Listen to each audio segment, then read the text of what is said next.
이 앞서 유튜브라는 플랫폼은 사실상 어느 문화의 틀 안에서 오늘 로컬 플랫폼과 다른 것도 말했습니다.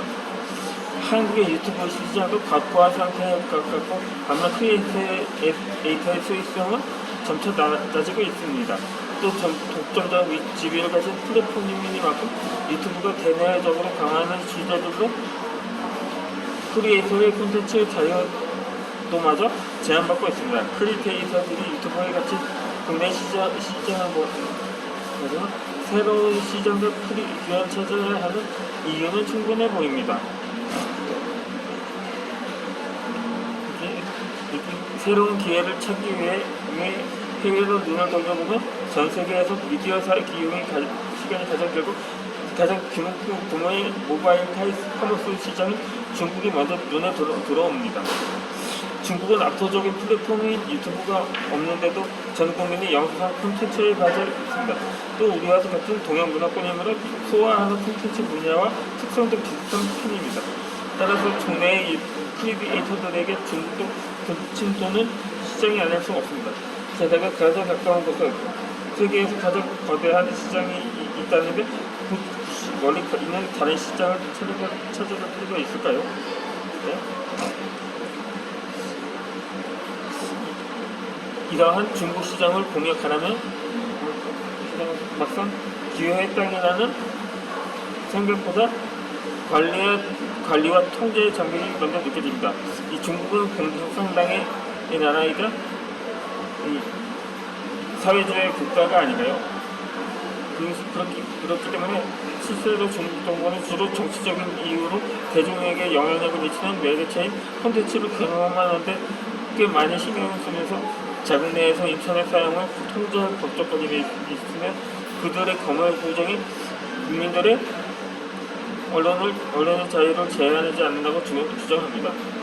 즉 중국 정부는 음란하고 공공도덕의 해로운 내용에 대한 검열만 강화해 국가와 국민의 안정을 꾀하는 것이라고 설명합니다.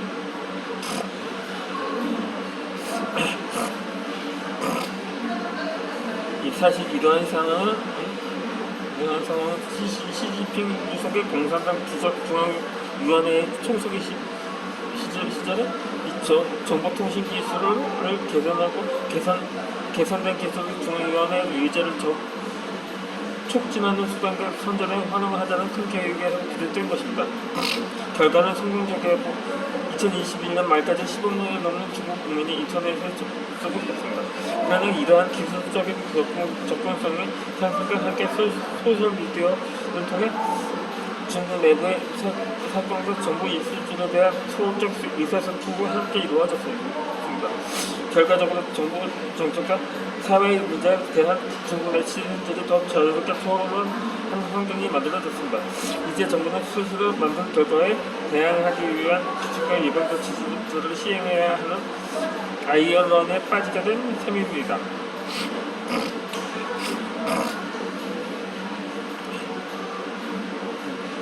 중국의 인터넷 검열은 점점 더 심화됐고 검열 범위는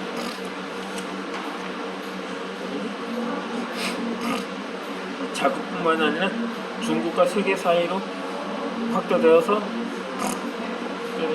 글로벌 사이트 및 콘텐츠를 타전하는 시스템이 중국의 대방화벽인 만리 방화벽의 강화를 초래하고 말았습니다. 이렇게 해외 웹사이트를 타전하다 중국의 온라인 콘텐츠 플랫폼 및 이커머스 서비스에 대한 중국 본토 사용자들의 이중도가 높아졌고 세계 최대 인터넷 기업으로 부상한 바이두나 알리바바, 텐센트 같은 중국의 기업들이 혜택을 보게 된 것입니다. 이처럼 성공한 중국 기업들은 거대 자본은 중국에서 각종 산업에 침투해서 성장의 미끄럼이 되었고 온라인 콘텐츠 플랫폼 시장도 그중 하나의 속도가 될 것입니다. 그런데 이때 한 가지 궁금증이 생깁니다. 우리도 만리 방화벽을 넘을 수만 있으면 중국 시장에 성공한 기회를 잡을 수 있는 것이 아닐까 하는 것입니다.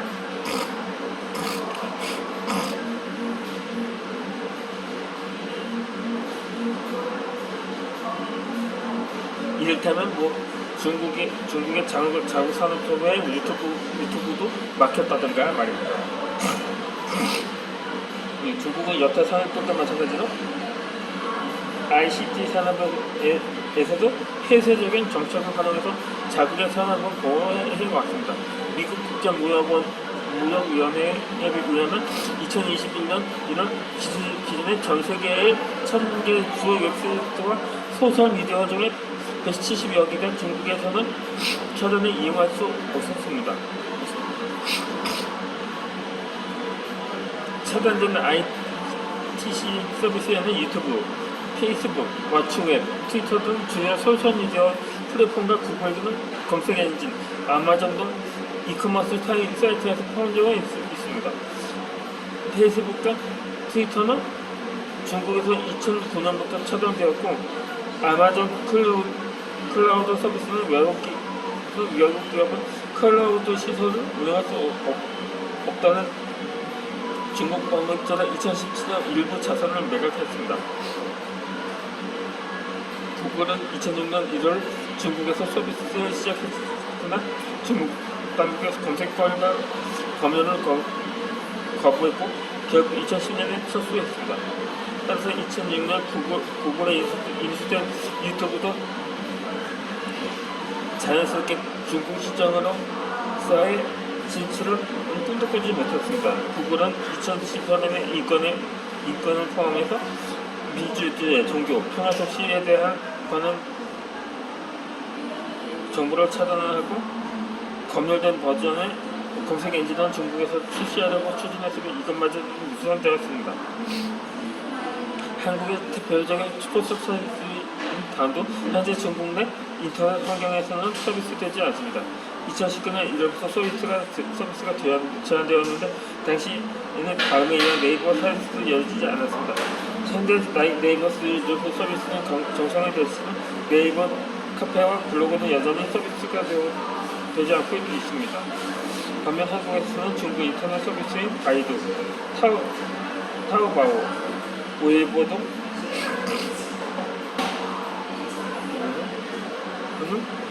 자유롭게 이용할 수 있습니다. 중국에서 카카오톡은 사용할 수 없지만 한국 내에서 중국의 서비스 위챗은 사용하는 데 어떠한 제한도 없습니다. 따라서 중국에 있는 외국인에게 여권만큼이나 삶의 기반이 되는 서비스 인프라가 바로 VPN입니다. VPN은 가상시설 통신망으로 공동 네트워크를 통해 외부인에게 내용을 드러내지 않고 통신을 할 수 있는 서비스를 뜻합니다.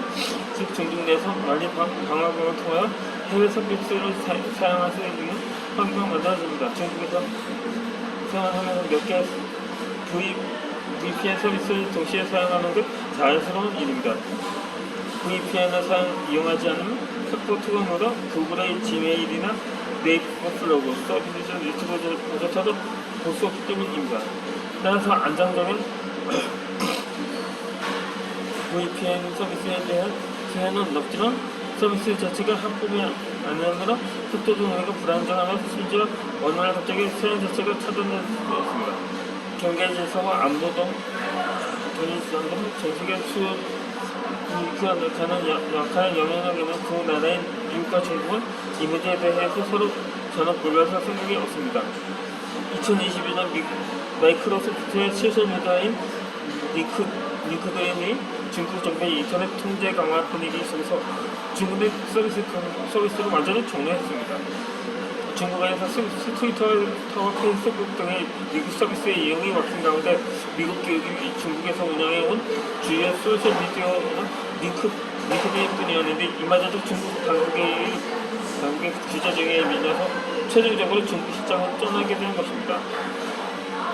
링크드인은 2014년 중국어 간체자 서비스를 시작했고 2016년 마이크로소프트에 인수되었으며 중국 본토의 링크드인 회원은 5천만 명 이상으로 미국과 인도에 이어 세 번째로 많았습니다.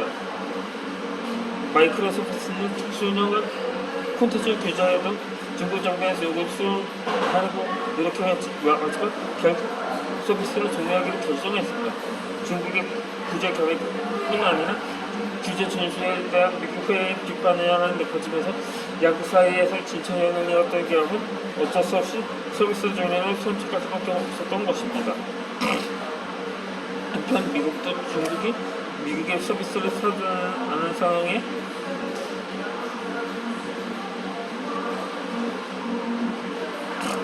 대해 본격적으로 대응하고 있는데 정보 보안을 이유로 미국 내에서 서비스되는 중국 업체들도 꾸준히 견제하고 있습니다. 특히 2020년 8월 미국의 전 대통령이었던 트럼프는 위치와 정보 등 통화 기록, 암호, 사진, 음성 녹음 등 광고위한 수익을 수집한다는 이유로 미국 내 틱톡과 위챗 사용을 금지하는 행정명령을 내렸습니다. 이는 2022년 6월 바이든 대통령에 의해 폐지되었지만 3시 행정명령에서도 자국 안보에 영향을 미칠 수 있는 중국 앱에 대해서는 정밀조사를 지시한 것으로 알려졌습니다. 이처럼 세계 시장을 이끌어내는 두 나라의 힘기가 약해질 기미는 전혀 보이지 않고 있습니다. 특히 중국은 만리 방어의 강화가 자국의 이익을 보호하는 것과 맞물려서 더 강경하게 대응하는 것으로 보입니다. 다른 나라에서는 당연히 이용 가능한 인터넷 서비스들이지만 중국 시장에서 쏟아지고만 이들의 자리를 자청하는 이들을 지체하는 자리는 중국 기업들입니다. 중국 시장에서 해외 기업들이 어려움을 겪는 동안 중국 기업은 경쟁력을 키우고 국가의 다양한 지원 아래 무섭게 성장했습니다. 문화 콘텐츠 산업도 예외는 아니었습니다. 사실 중국 자체의 대부분이 정부의 통제를 받지만 그 가운데에서도 문화 콘텐츠 산업은 통제와 제한의 강도가 좀 더 센 편입니다. 이는 중국이 지키고자 하는 이념과도 관련이 있습니다. 중국은 예전부터 자본주의와 자유민주주의를 책임한 국가들의 이데올로기가 유리되는 것을 차단하고자 본토에서 해외 콘텐츠 상향을 통제하고 있습니다. 그래서 유튜브와 넷플릭스는 더욱 철저하게 막고 있으며 중국이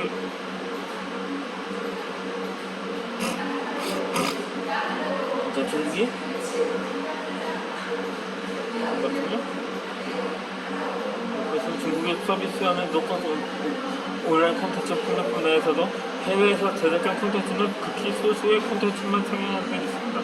물론 앞서 말하는 것처럼 콘텐츠 산업 회사의 폐쇄 정책을 통해 해외 기업이 중국에 진입하는 것을 막으면서도 자국 이 기업이 경쟁력이 생겼을 때 서서히 시장을 개발하는 전략을 준비하는 것으로 추측해 볼 수도 있을 것입니다. 이쯤 되면 이렇게 부조리하고 폐쇄적인 중국 시장에 꼭 진출해야 하는 의문을 가질 사람들이 생길 것입니다.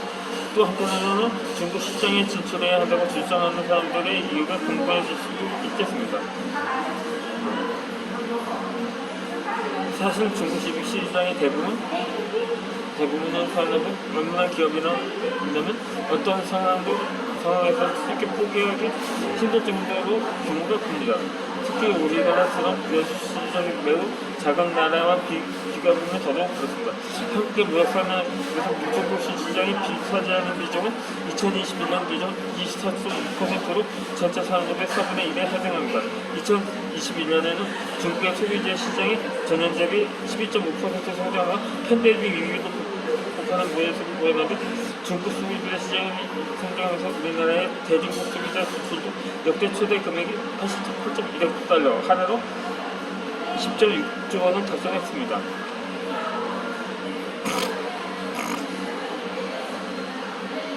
이는 우리의 중국 시장에 있어서 매우 중요하다는